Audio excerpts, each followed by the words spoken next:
Australia কিংবা পাকিস্তান নয়, বিরাটের বিপক্ষে বল করেছিল স্বদেশি এক ভাই। কিং কোহলি প্যাভিলিয়নে ফিরলেন মাত্র 0 রানে। 111 রানের সহজ লক্ষ্যমাত্রা। কিং কোহলির এই হাল কে করলো জানেন? হ্যাঁ, নিজের দেশ থেকে বঞ্চিত এক স্বদেশি ক্রিকেটার।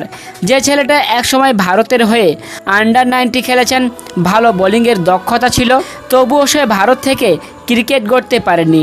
কিন্তু এবার সেই ছেলেটাই বিদেশের মাটিতে দাঁড়িয়ে স্বদেশের বিরাটের মতো উইকেট 0 রানে নিয়ে যেন নিজের দেশের জাত চেনালেন। হ্যাঁ, তাতে অবশ্য কষ্ট পাননি ভারতীয়রা, কারণ দিন শেষে ছেলেটা যে ভারতীয়।